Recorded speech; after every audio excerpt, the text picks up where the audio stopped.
വെഞ്ഞാറമൂട്ടിലാണ് നാട്ടിൽ ഞെട്ടിച്ച കൂട്ടക്കൊല നടന്നത്. 5 പേരെയാണ് 21 വയസ്സ് മാത്രം പ്രായമുള്ള ചെറുപ്പക്കാരൻ കൊലപ്പെടുത്തിയത്. മക്കള് രക്ഷിതാക്കളെ കൊല്ലുന്ന കുറേ വാർത്തകൾ വന്നുകൊണ്ടിരിക്കുക.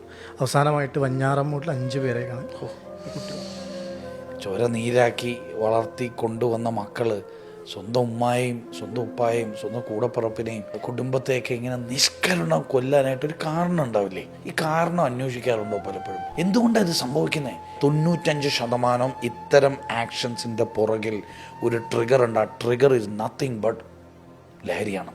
അതൊരു സിഗരറ്റിൽ നിന്നോ അല്ലെങ്കിൽ ഒരു മറ്റെന്തെങ്കിലും പാക്കോ ഒക്കെ വെച്ചിട്ട് തുടങ്ങും. ആ തുടങ്ങുന്ന സമയം മുതൽ ഈ പറയുന്ന കുട്ടി ഒരുപാട് ബിഹേവിയറൽ ചേഞ്ചസ് കാണിക്കുന്നുണ്ട് വീട്ടിൽ. പക്ഷെ മെൻ്റലി ഡിസ്റ്റർബ്ഡ് ആകുന്ന ഒരു സ്റ്റേറ്റിൽ എൻ്റെ മകനെയോ മകളെയോ കണ്ടു കഴിഞ്ഞാൽ തിരിച്ചറിയാൻ പാരൻസിന് സാധിക്കണം. കാര്യം മെൻ്റലി അങ്ങനെ ഒരു വീക്ക്നെസ്, മെൻ്റൽ ഹെൽത്ത് പുവറാവുമ്പോഴാണ് കുട്ടികൾ അഡിക്ഷൻസിലേക്ക് പോകുന്നത്. ഒരു ഹെവിലി അഡിക്റ്റഡായി നിൽക്കുന്ന ഒരു സമയത്ത് അവന് പിന്നെ ഇമോഷണൽ ബോണ്ടൊന്നും ഇല്ല.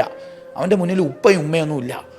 അവൻ്റെ മുന്നിൽ അവൻ്റെ ലഹരി കൊടുക്കുന്ന മെസ്സേജേ അവൻ്റെ മുന്നിൽ ഉണ്ടാവുള്ളൂ. ഒരുപാട് സ്ത്രീകളുടെ ഇടയിൽ ഒരു സ്ത്രീ മാത്രം എൻ്റെ ഉമ്മ ആകുന്നത് എപ്പോഴാ? എൻ്റെ ഹൃദയത്തിൽ ആ സ്ത്രീയെ കാണുമ്പോൾ ഒരു പിടപ്പുണ്ടാവും. എൻ്റെ മനസ്സിൽ ആ സ്ത്രീയെ കാണുമ്പോൾ ഒരു ചലനമുണ്ടാവും. എൻ്റെ മുന്നിൽ നിൽക്കുന്ന എൻ്റെ ഉമ്മയാണെന്നും എൻ്റെ ഉപ്പയാണെന്നും തിരിച്ചറിയണമെങ്കിൽ എൻ്റെ ഹൃദയം പിടയ്ക്കണം, അല്ലെങ്കിൽ അവരൊരു സ്ത്രീയായി മാറും. എൻ്റെ ഉമ്മയും എൻ്റെ ഉപ്പായും തിരിച്ചു പോലും അറിയാൻ പറ്റാത്ത രീതിയിൽ ലഹരിക്ക് നമ്മൾ അടിമപ്പെടുന്നുണ്ടെങ്കിൽ അതിൽ ഒരു ഉത്തരവാദി നമ്മളെ കുടുംബക്കാർ തന്നെയാണ്, വീട്ടുകാർ തന്നെയാണ്. മാനസികമായി അവർ വീക്കായാൽ അതൊരു രോഗമാണെന്ന് മനസ്സിലാക്കണം ആദ്യം. അതിന് പിറകിൽ ഒരു കാരണമുണ്ടാവും. അതിന് ഞാൻ പറയുന്ന ഒരു കാരണം ആത്മീയമായ ആരോഗ്യം കുറയുന്നതുകൊണ്ടാണ്. ഉള്ളിനകത്ത് നമ്മളും നമ്മളെ സൃഷ്ടിച്ച ഒരു സൃഷ്ടാവുമായിട്ടൊരു ബന്ധം, ആ ബന്ധം കുറയുമ്പോഴാണ് മാനസികമായിട്ടുള്ള ആരോഗ്യം കുറയുന്നത്. അങ്ങനെ കുറയുമ്പോൾ അഡിക്ഷൻ തുടങ്ങും. ദേഷ്യം ഉണ്ടാവും, വീട്ടിൽ കറക്റ്റ് സമയത്ത് കയറില്ല, അവൻ ഓവർ തിങ്കറായിരിക്കും, അവന് എപ്പോഴും കോൺഫിഡൻസ് ഉണ്ടാവില്ല. അപ്പം നമ്മുടെ മക്കൾ അത്തരം യാത്രയിൽ പോകുന്നുണ്ട് എന്ന് തിരിച്ചറിയാൻ വലിയ പാടൊന്നുമില്ല. കറക്റ്റ് സമയത്ത് അവൻ വീട്ടിൽ കയറുന്നുണ്ടോ? ഇല്ല.